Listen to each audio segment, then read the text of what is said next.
हम भोरे विधानसभा के सम्मानित जनता से ये आग्रह करना चाहते हैं, आप 3 नवंबर को जा करके बैलेट पेपर ईवीएम मशीन पर 7वें नंबर पर कैंची छापे, उस पर बटन दबा के उसको यानी कि भोरे विधानसभा को भारी से भारी मतों से विजयी बनाएं।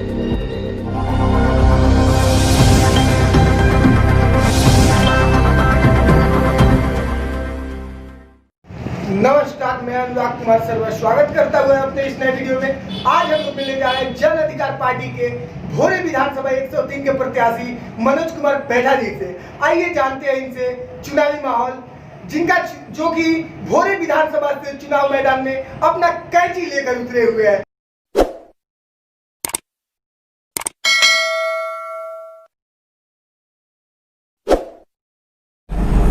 सर, जैसा कि बहुत दिनों से सोशल मीडिया पे वायरल हो रहा था कि गोपालगंज वांटेड यूनिवर्सिटी, यानी कि गोपालगंज को एक यूनिवर्सिटी की आवश्यकता है, यानी कि यहाँ के बच्चे जो है बाहर स्टडी के लिए जाना पड़ रहा है, दूसरे स्टेट में जाना पड़ रहा है, या फिर जेपीयू जो है 4 से 5 साल में ग्रेजुएशन फाइनल करा रहा है, जबकि वो 3 साल का कोर्स है। तो इसके बारे में आपकी क्या राय है सर? जहाँ तक आप एजुकेशन सिस्टम की बात करते हैं, education system is A complete failure in Bihar. Bihar में जो शिक्षा व्यवस्था है पूरी तरह से फेल है जी। आप बिहार में रह करके यहाँ से शिक्षा लेकर अपना करियर डिजाइन करना चाहें तो नहीं कर सकते। Gopalganj wanted university, right? Absolutely. Gopalganj की ही बात नहीं है, मैं चाहता हूँ कि हर जिले में एक यूनिवर्सिटी हो जाए, जिस तरह से पॉपुलेशन बढ़ी हुई है। हर पॉपुलेशन में एक यूनिवर्सिटी होनी चाहिए ना। यूनिवर्सिटी की सीटें तो खाली मिल नहीं रही है, एडमिशन आपका हो नहीं रहा है, उसमें जगह तो मिल नहीं रही है। तो इसका मतलब सरकार को नहीं सोचना चाहिए कि हमारे बच्चे पढ़ना चाहते हैं, हम सबको शिक्षित करना चाहते हैं। अच्छा, वो तो यूनिवर्सिटी की बात हो गई। एक जिले में हर ब्लॉक में कॉलेज होनी चाहिए। सब चाहता है कि लड़कियां पढ़ी लिखी होनी चाहिए। आप शादी करेंगे तो क्या बोलेंगे? लड़की पढ़ी लिखी होनी चाहिए, ऑफ कोर्स बोलेंगे ना। शर्माओ मत, बोल दो। बिल्कुल बिल्कुल बोलोगे ना। लड़कियां कहाँ पढ़ें, किस कॉलेज में, कहाँ पढ़ने जाएं, किसके भरोसे? यानी कि आपके इस स्टेटमेंट के अनुसार बिहार में महिलाएं सुरक्षित नहीं है? बिल्कुल सुरक्षित नहीं है सर, कहाँ जाए वो? तो महिला सशक्तिकरण के बारे में आप क्या कहना चाहेंगे सर? महिला सशक्तिकरण यही है कि सबसे पहले उनको एजुकेट कीजिए, उनको बोल्ड बनाइए। हम महिलाओं को क्या कर रहे हैं, घर में कैद करके रखे हुए हैं। जो हम जाते हैं, अभी हम लोग पूरा दौरा कर रहे हैं, अगर घर में जाते हैं घूंघट गाड़ के अंदर भगी जाती है तो शब्द बात नहीं कर पाती है। इसी का फायदा तो दूसरे उठाते हैं। आप डरोगे, दूसरा डराएगा। ये प्रकृति का नेचर है। आपके सामने अगर शेर आ जाए ना, आपके पास अगर हिम्मत है तो आंखों में आंखों शेर को देखिए, शेर भग जाता है। ये प्रकृति का नेचर, जैसे हमारी आंखें झलकती है शेर वार करता है। जरा इस पर रिसर्च करिएगा आप। जी जी बिल्कुल बिल्कुल। तो जब डर अब जाते हैं, आप दिल्ली में चले जाइए, महाराष्ट्र में चले जाइए, किसकी हिम्मत है लड़कियों से बात कर लें? यहाँ पे क्यों हो रहा है? अपने घर से बाहर नहीं निकलती है, अपने हक के लिए लड़ नहीं सकती। पुलिस आए तो घर में बाहर जाएगी, ब्लॉक का कोई आता है तो मालिक नहीं घर पे। क्या है भाई, वो क्यों नहीं बात कर सकती है? सिग्नेचर ये तुम्हारा पासबुक आया, उस पर साइन नहीं कर सकती, उनके नाम पे अकाउंट नहीं होता है। सशक्तिकरण कैसे होगा? आप पहले शिक्षित कीजिए। शिक्षा आप जब दे देंगे ना उनको, तो अपने हक के लिए लड़ेंगे। आप वो हक क्या है आप बताते ही नहीं है, वो शिक्षा से आती है। तो पहले शिक्षा पर मेरा बड़ा जोर है, स्पेशली जो महिलाएं हैं। आप बोल रहे हैं ना बाहर जा रहे हैं पढ़ने के लिए, कितने लड़कियां बाहर जा रही हैं पढ़ने के लिए? लड़के जा रहे हैं, उस पर कुछ परसेंटेज। अगर सब लड़के पढ़ने जाते हैं ना, बाहर ही मान लेता सर ऑफिसर होते। बिहार की मिट्टी में कोई दोष नहीं है, दोष है कि यहाँ की व्यवस्था में। जी जी 10-20 की व्यवस्था को ठीक करनी है। तो सर, अगर आपने बात व्यवस्था की तो अगर आप चुनाव जीतते हैं तो जनता के लिए क्या क्या करेंगे? पहली बात तो महाविद्यालय यहाँ पे खुलेगा। जी जी, ये मेरा कमिटमेंट है, पूरी तरह से कमिटमेंट है। महाविद्यालय, इसके लिए चाहे जो भी कुछ करना पड़े, जिससे से लड़ना पड़े, मैं लड़ूंगा।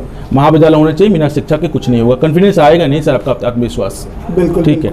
दूसरी बात, ये जो रोड दिख रहे हैं ना आप, ये विजयपुर का मझोलिया का जो रोड देख लीजिए। रोड बनाने के लिए क्या आवश्यकता होती है? दिखते कहाँ आती है? रोड बनाने के लिए आपकी एक ज़मीन की आवश्यकता होती है कि ज़मीन नहीं मिल रहा है, ठीक है। और दूसरा फंड, यहाँ पे ज़मीन भी है, फंड भी है, नेतृत्व की कमी है। कोई पूछ नहीं रहा, प्रतिनिधि आ नहीं रहा है, वो बन नहीं रहा। समौर का रोड देखिए, समौर में फंड पास है, रोड का ज़मीन है, रोड बन नहीं, लोग वहाँ पर गिर रहे हैं, मर रहे हैं, धान रोप रहे हैं, क्या फ़ायदा हुआ? प्रतिनिधि आता नहीं। दूसरा ये, तीसरा स्वास्थ्य व्यवस्था दुरुस्त करनी है, क्योंकि छोटी मोटी बीमारियां होती है ना, हमको गोरखपुर जाना पड़ता है। गोरखपुर जाने पता है आपको, लाद के लेके जाना पड़ता है। यहाँ पे रोजगार नहीं है, लोगों का आमदनी नहीं है। आप लेके जाइए, गोरखपुर से लेके 5,000 रुपये खत्म हो जाता है आपका। जो चीज़ यहाँ पे हो सकती है तब दूसरे स्टेट में हो सकती है, तो क्या यहाँ के लोग पाप किए हैं कि यहाँ पे नहीं होगा? इसको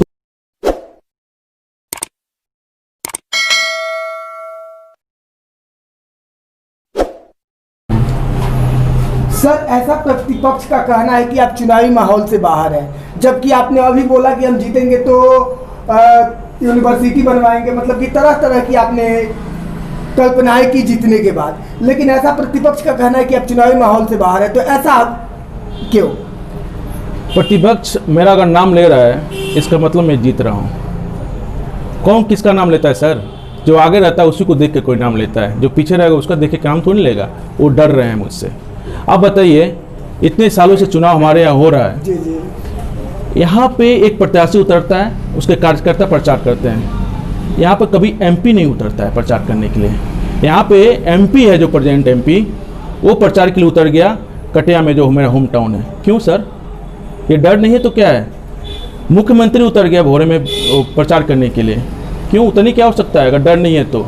मनोज कुमार बैठा अगर फील्ड में नहीं है, अगर मैदान में नहीं है, तो उसको मेरा नाम कैसे जान गए? बाकी प्रत्याशियों का नाम क्यों नहीं लिए? तीसरी बात, जो मुख्यमंत्री का प्रत्याशी है वो उतरा है सर। वो तो छोड़ दीजिए, एक जो सिंगर जो दिल्ली के, अब नाम नहीं किसी का नहीं लूँगा, दिल्ली का जो चुनाव खुद हार गए थे, वो चुनाव प्रचार करने के लिए यहाँ उतरेंगे। वो गाना गाएंगे कि चुनाव का प्रचार करेंगे? ये मनोज कुमार के खिलाफ ये सब साजिश है कि मनोज कुमार हार रहा है। मनोज कुमार, सीधे सीधे बोल दो कि यार तुम हार रहे हो, डर रहे हो। क्यों मुझसे बोल रहे हो? मैं आगे हूँ इसलिए मुझे देख रहे हो। इतना आगे हूँ कि इतना अपने को पीछे महसूस कर रहे हैं कि उनका आत्मविश्वास देखिए सर, हमारे कार्यकर्ताओं का आत्मविश्वास देखिए। तो ये उनका कहना बिल्कुल गलत है कि मनोज कुमार चुनाव से बाहर है। यार, अरे तुम्हारा नाम कैसे पता चल गया अगर बाहर हूँ तो? जी जी, ये उनका कहना बिल्कुल गलत है। मैं देख रहा हूँ कि उनमें खौफ दिख रहा है, डर दिख रहा है कि ये लड़का आया, बाहर रहने वाला है, इतनी मेहनत किया, 6 महीने से लगातार पैदल चल रहा है। मैं एक दिन में मैं 17 से 20 किलोमीटर पैदल चलता हूँ एवरेज। उनको दिख नहीं रहा, घर घर को मिल रहा हूँ, गाँव मिल रहा हूँ। कभी कभी मुझसे कमेंट ये आ रहे हैं, लोग ये कर रहे हैं कि आप किसी घर में मिलते ही नहीं हैं। अरे मेरे साथ घूम के देखो भाई, ये डर है। मीडिया से लेकर के, यहाँ से लेकर लोगों से बुलवा रहे हैं ताकि लोगों के अंदर एक हो जाए कि मनोज कुमार ऐसा हो रहा है वैसा है। ऐसा कुछ नहीं है। मैं जनता से मिला हूँ, जनता मुझको ये आशीर्वाद दे रही है। प्रतिष्ठा के लालच नहीं, वो मैं भोग चुका हूँ, वो सबको पता है। और जो ये हम तो स्वामी विवेकानंद के देश में रहते हैं सर, उनको मानने वाले देश में रहते हैं हम। उनको जब निडर नहीं थी, डर नहीं था, तो मुझे कैसे डर होगा सर? वो डर विरोधियों का है जो साफ झलक रहा है मनोज कुमार जुबान पे है, इसका मतलब कि मैं आगे हूँ बस। यानी कि कहीं ना कहीं है कि आप चुनाव जीत रहे हैं सर। मुझे पूरा पूर्ण विश्वास है। ये चुनाव मैं नहीं जीत रहा हूँ, चुनाव जनता जीत रही है। जी जी जी, ये चुनाव जनता जीते। जनता के अंदर जो खौफ है, जनता के अंदर कि दूसरा जीत जाएगा तो उसका कल्याण नहीं करे, क्योंकि पिछले बार देख चुके हैं कि जीत के गया कोई आया नहीं। क्या देखे गया है? 1952 से तो कर रहे हैं चुनाव।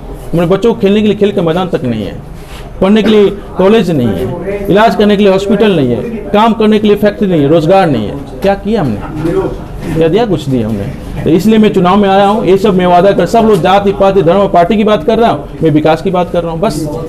इसलिए वो खौफ है कि भाई मनोज कुमार ये हो रहा है, मनोज कुमार वो हो रहा है। अरे भाई ऐसा क्यों कर? अपना तुम चुनाव प्रचार करो ना भाई, दूसरे का नाम लेने की वजह। मैं किसी का नाम ले रहा हूँ? शायद यही कारण है कि टोटल भोरे विधानसभा की जनता आपको भविष्य के विकास पुरुष के नाम से जानती है। जी, अब मैं ऐसा पूरा विश्वास के साथ आया हूँ यहाँ पे कि इनके साथ न्याय करूँगा। जी जी, इनके साथ पूरा, स्पेशली मुझको ये कर कि आने वाली जो हमारी पीढ़ी है ना, इतने आत्मविश्वास से भर जाए ना सर कि यहाँ से जाए तो लोग बोले कि ये भोरे विधानसभा से आया हुआ है। ये मैं चाहता हूँ बस, आत्मविश्वास के साथ जाए। ये आत्मविश्वास कैसे आएगा? शिक्षा हो, स्वास्थ्य हो और रोजगार हो, ये सब मिलेगा तभी ना होगा जी।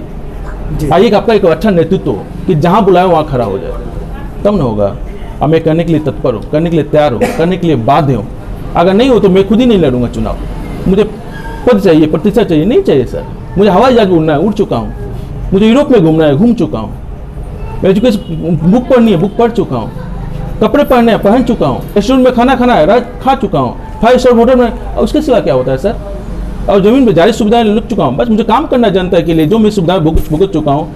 हमारी मीटिंग में दोष नहीं है, हमारे बच्चों में दोष नहीं है। अच्छी तरह से उनको ट्रेनिंग और शिक्षा दी जाए तो ये सब चीज़ें उनको भी भोगना दो भाई। इसके लिए प्रतिबद्ध हूँ। इसी बात का डर है विरोधियों का। जी जी जी, चलिए सर, हमारे चैनल के साथ जुड़ने के लिए और अपना कीमती समय देने के लिए बहुत बहुत धन्यवाद सर।